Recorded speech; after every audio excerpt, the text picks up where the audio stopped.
Hello everybody and welcome back to the Phoenix Wright Ace Attorney Trials and Tribulations walkthrough. It is time to finish off the stolen Turnabout. And we need Atme to give us this testimony on motive for murder. So basically he's telling us what Ron's motive was, but I think this is hopefully what's going to get Atme hoisted by his own petard.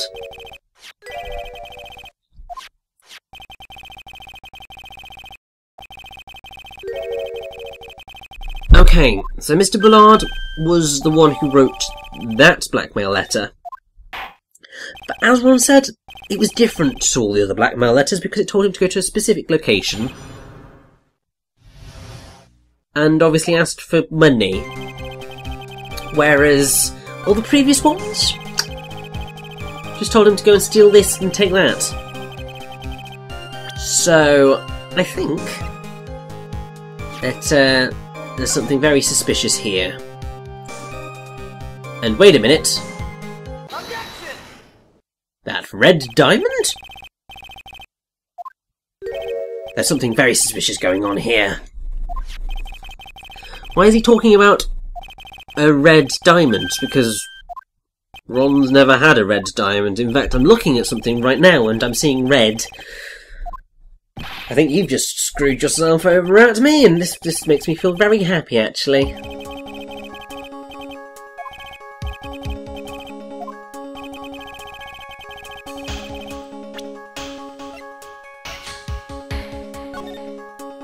Because the only diamond gem thing that Ron has ever had is blue.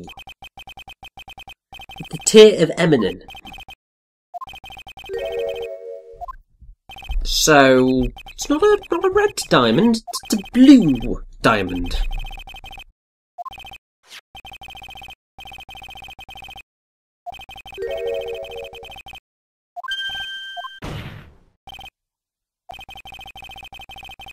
And what's quite fun is the tear of Emanon.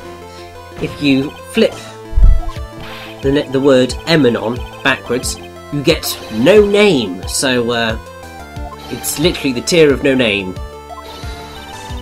which is quite fun, actually.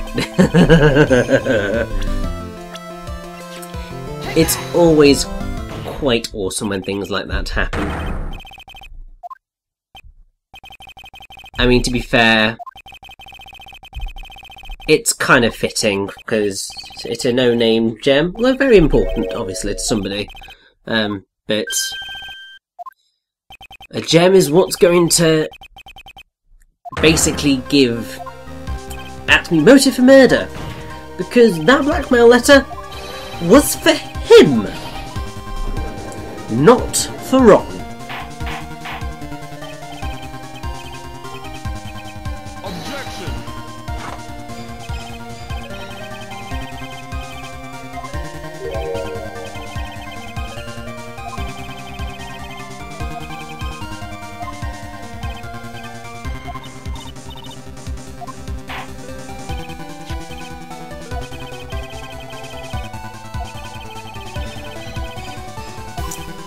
Well, you see, there are multiple identities that a person can have.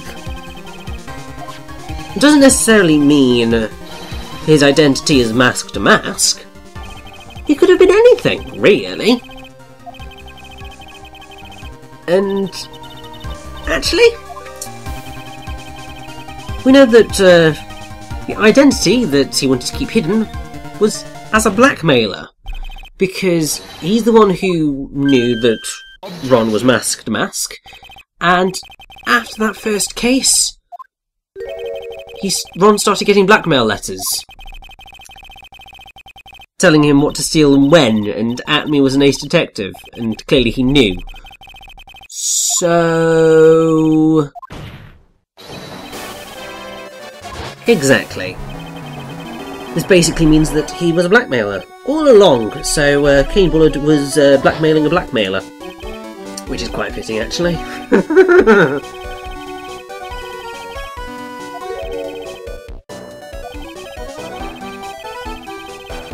And yes, that would mean that Ron is masked to mask. I know we kind of proved that he was innocent of being masked to mask, but no, he sort of is. It's kind of ironic.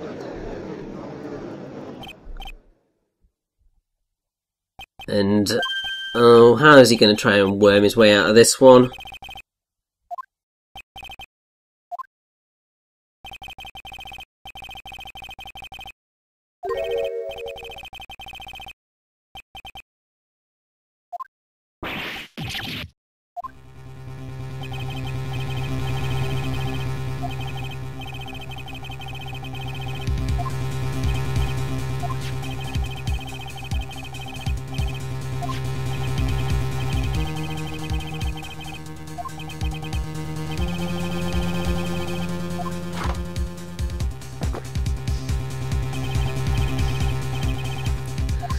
Well,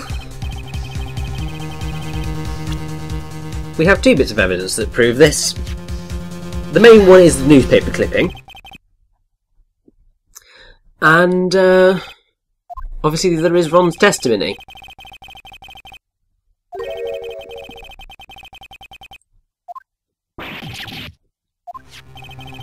And I do love this little running joke. It's great.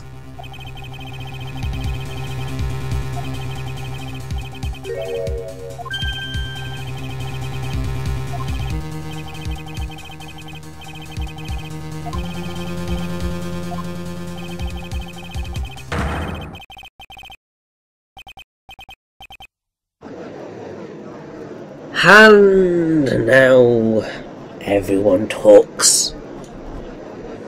And I love that everyone is hating on him right now. It's just so satisfying to see that, well, to see him be the monster he truly is.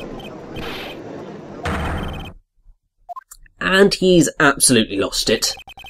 Absolutely well and truly lost it.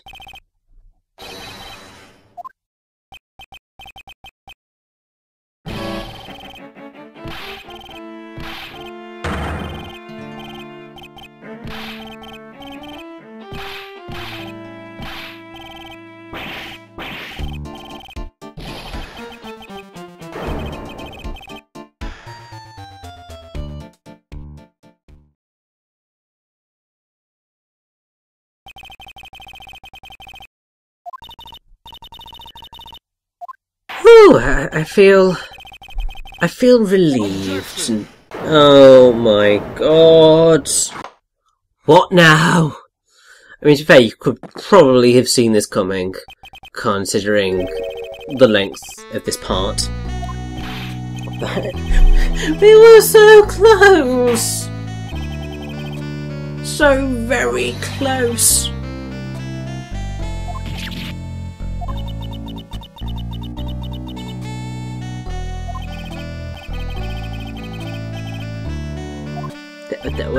What the what?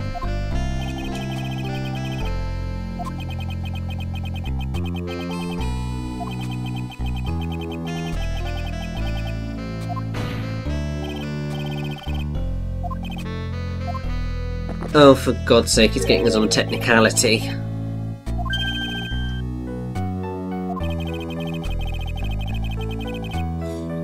Yeah. We still haven't proved that bit. Ugh.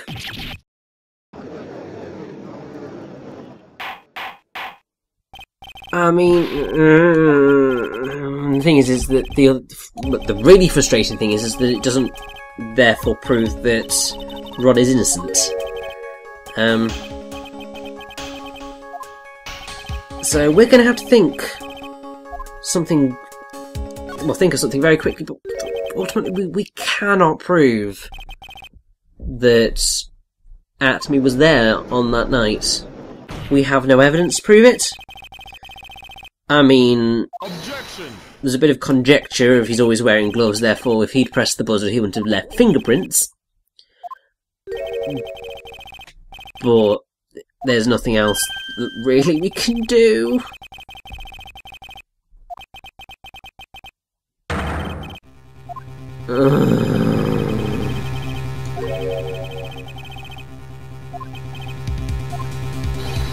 We were so close!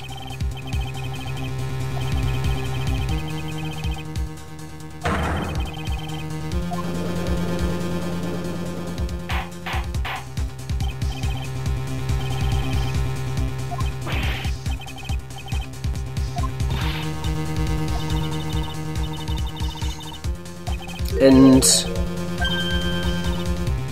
actually,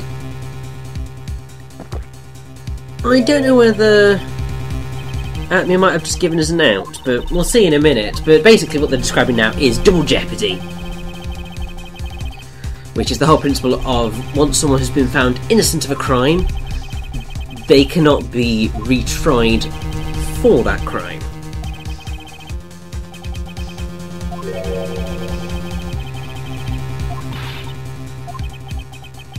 So, yes, if this issue is raised, evidence will be placed before the court, which will normally rule as a preliminary matter whether the plea is substantiated. If it is, the projected trial will be prevented from proceeding. So, in some countries, including Canada, Mexico and the United States, the guarantee against being twice put in jeopardy is a constitutional right. In other countries, the protection is afforded by statute. In common law countries, a defendant may enter a peremptory plea of autrefois acquis, or acquit, I don't know quite how it's pronounced, but formally acquitted, or autrefois convict, formally convicted, with the same effect. The doctrine appears to have originated in Roman law in the principle non bis in idem. An issue once decided must not be raised again. And if you look at the Constitution of Japan, which is obviously what the game's law is based on, it states in Article 39 that no person shall be held criminally liable for an act which was lawful at the time it was committed, or of which he has been acquitted, nor shall he be placed in double jeopardy. In practice, however, if someone is acquitted in a lower district court, then the prosecutor can appeal to the High Court and then to the Supreme Court. Only the acquittal in the Supreme Court is the final acquittal which prevents any further retrial, and this process sometimes takes decades. However, the above is not considered a violation of the Constitution because of Supreme Court precedent, and this process is all considered part of a single proceeding, which is all quite important. But yes, Atme has basically made a few remarks that I think we probably do need to investigate a little bit more.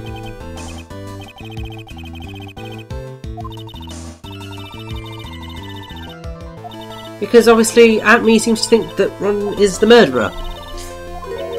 But how can he know that Ron is the murderer? He's not got any proof, has he? And to be fair,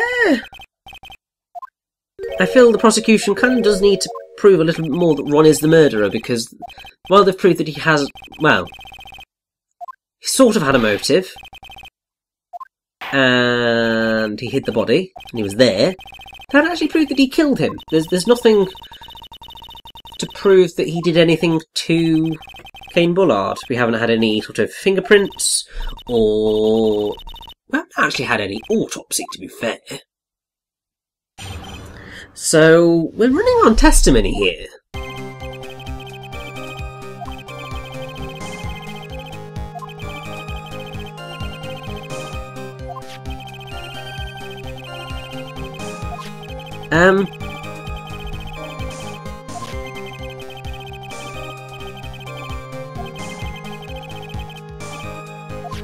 Hold on a minute. Oh.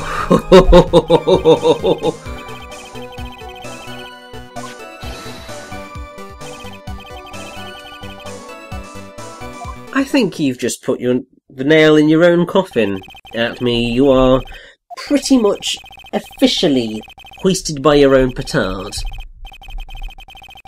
You got too cocky, essentially, and now we are going to absolutely bring it on home.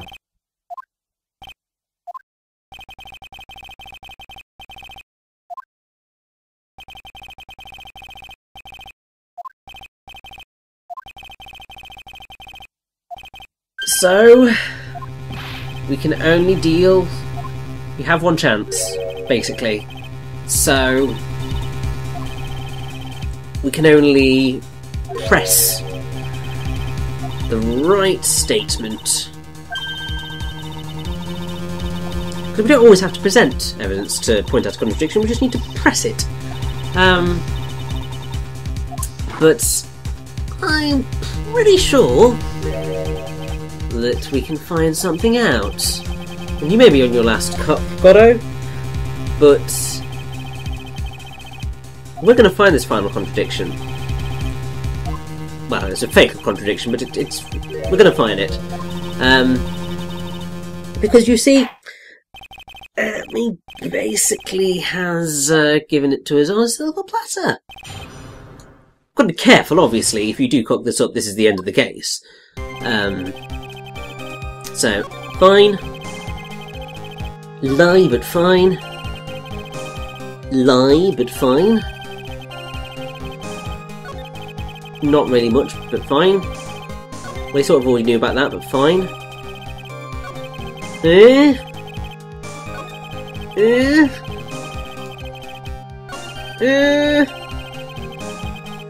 Hold on a minute. So, if you recall correctly, objection. We didn't know about the mask-to-mask outfit. Goddo didn't know about the mask-to-mask outfit. How the hell did Atme know about the mask-to-mask outfit?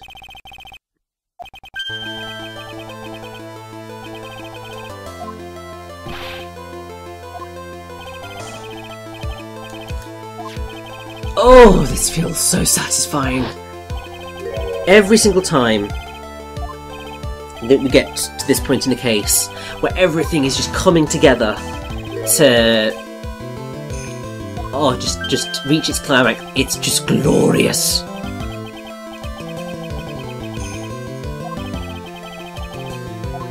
Because yeah, we only learned that Ron was wearing that during the trial that Atme wasn't at, because he was in his own trial. Therefore, there is no way that Atme could have known about it unless he was there. And since he was there, we've basically proved that there was another person there, and Atme has motive, and he was wearing gloves, and we have Ron's testimony that he got hit on the head. And the buzzer got hit, which if neither Bullard nor Ron could push, somebody else had to do it, and if Atme was in the room, it was clearly him. You are so cornered right now, Atme.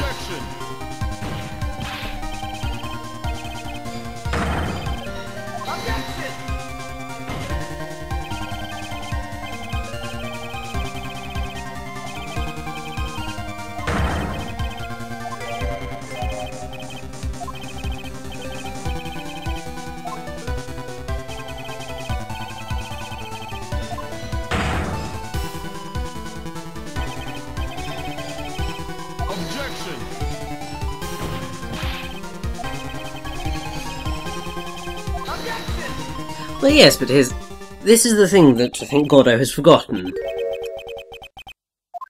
You just need to flip the statement, because if Mr. Delight saw the real killer, then it also, as Nick is saying, stands to reason that the killer saw Ron. So even if Ron didn't get a good look at him, he would have gotten a good look at Ron, and would have seen that he was in a mask-to-mask outfit.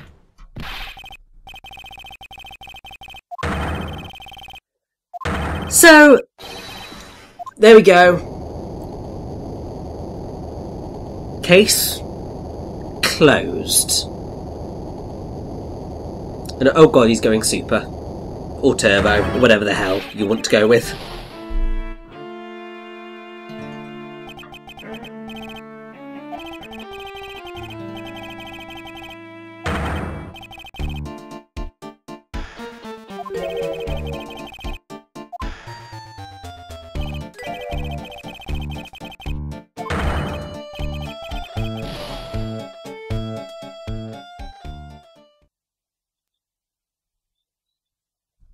So, yes, I feel we have now gotten to the heart of what was happening here, and we've proved that Ron was innocent all along.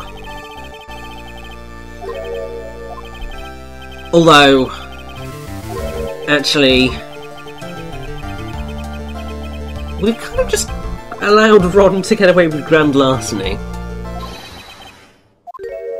I don't know why you're interrupting here. We are about to acquit you of murder. You should be happy.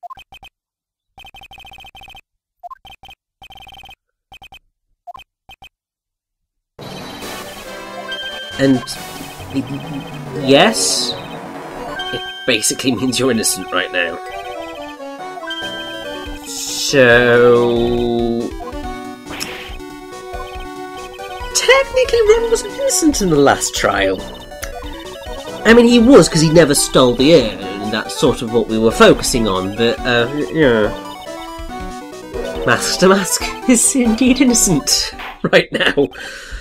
That was very, very, very lucky, Ron. Because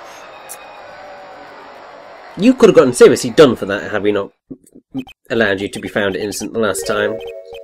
But now, you know, he kind of has to deal with Desiree. And yeah, she wasn't really a fan of criminals, if I recall correctly, so yeah. Also, I have to say, oh, it's so good to see Mia again. Because, I mean, Mia's always been one of the most awesome characters in the franchise. And it's just glorious.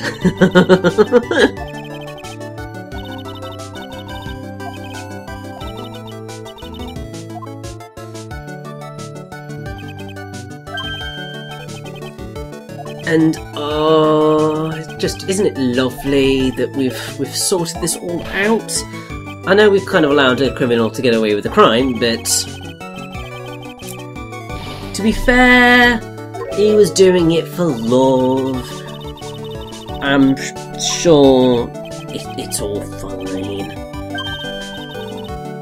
I mean, I wouldn't count your chickens just yet.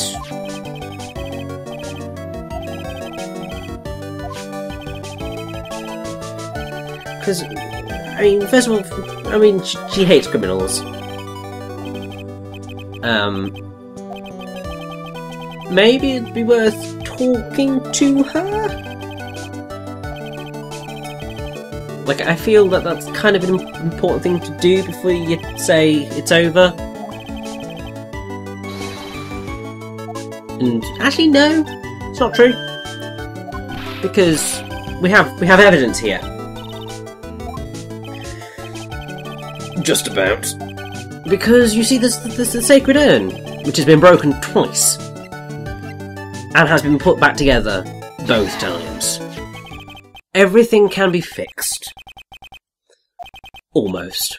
There's certain things impossible to fix, but in this sort of instance, yeah, it could be fine. But anyway, here's Desi, so I'm sure we'll sort it all out right now. And we can have a big, proper, happily ever after.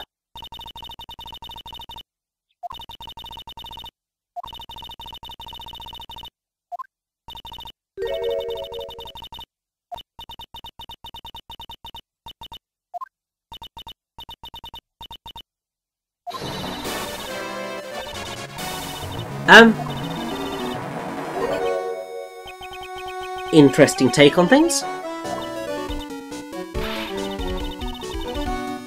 And interesting moral compass, but at least they're going to be happy together forever in their questionable moral area.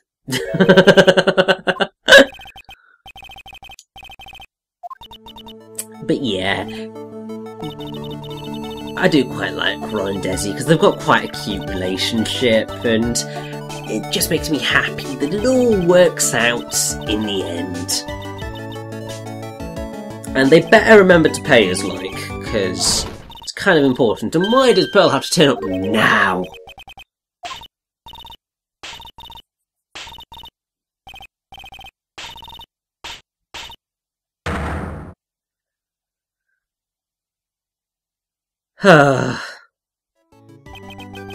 But it's fine. The case has come to a close now, and all is good. And this brings us to the end of the stolen Turnabout, which means the next trial is just on the horizon. So I hope you will join me for Episode 3.